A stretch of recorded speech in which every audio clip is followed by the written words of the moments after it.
Good morning, praise the lord. ફરીને એકવાર આજની સવારને માટે, તાજગી તંદુરસ્તીને માટે અને સુંદર વાતાવરણ માટે, નવા દિવસની ભેટ જે ઈશ્વરની કૃપાથી આપણને પ્રાપ્ત થઈ છે ને માટે ઈશ્વરનો આભાર માનતા આવો આજનું વચન જોઈએ.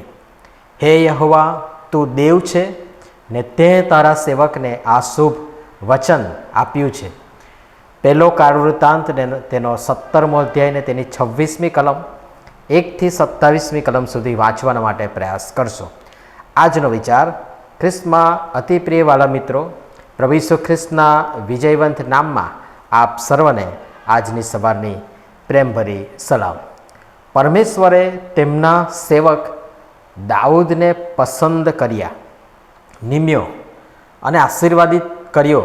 એ બધી વાત સાથે તેમને મળેલ આશીર્વાદો અને નાથાન પ્રબોધક મારફતે દેવ બાપે જે અભય વચન તેમને આપવામાં આવ્યા તે બહુ ટૂંકમાં આ અધ્યાયમાં બહુ સુંદર રીતે વર્ણન કરવામાં આવ્યું છે અથવા તો વર્ણવ્યા છે.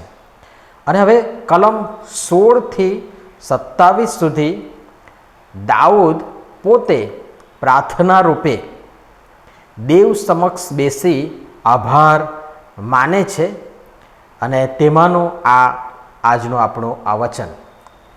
હે યહોવા, તું દેવ છે ને તે તારા સેવકને આ શુભ વચન આપ્યું છે.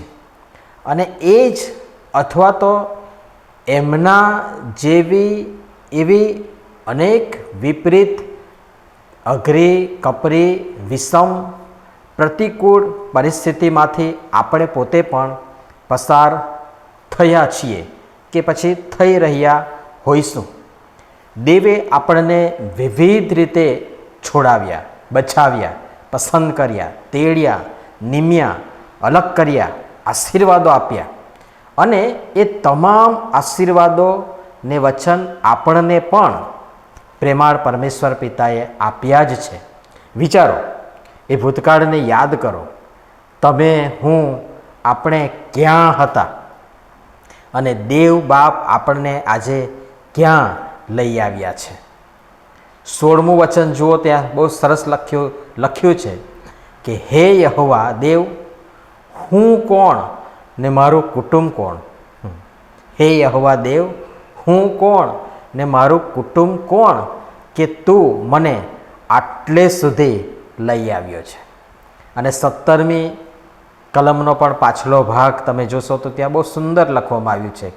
હે યહોવા દેવ, તે મને ઉચ્ચ પદવીના માણસની પંક્તિમાં મૂક્યો છે. ફરીથી કહીશ કે આપણે ક્યાં હતા અને ઈશ્વર આપણને ક્યાં લઈ આવ્યા છે. એ કચરાના ઢગલામાંથી, એ ઉકરડામાંથી હાથ પકડીને, ઉપાડીને, ઉઠાવીને, ઊંચકીને રાજકુમાર અને રાજકુમારીની કક્ષા સુધી લાવીને આપણને મૂક્યા છે.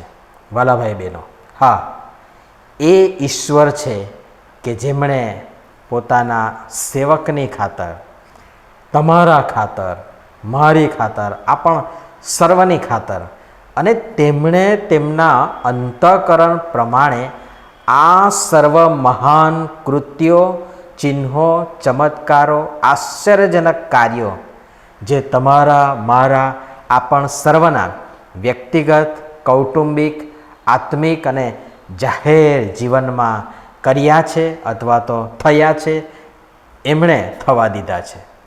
અને તેથી જે થઈ રહ્યા છે અને એ પ્રગટ કર્યા છે એ સર્વ સ્મરણમાં લાવતા, એ સર્વ સ્મરણ કરી દેવ બાપનો બસ આપણે આભાર જ માનીએ, તેનો મહિમા કરીએ, તેમની સ્તુતિ આરાધના કરીએ, તેમના પર પૂર્ણ વિશ્વાસ કરીએ. એ સિવાય આપણી પાસે બીજું શું માંગે છે? પ્રભુ આ બધી બાબતો સમજવાના માટે, કરવાના માટે અને પૂર્ણ રીતે તેમના પર ભરોસો અને વિશ્વાસ કરવા માટે આપણ સર્વને સહાય તથા મદદ કરો. આમીન. ધન્યવાદ.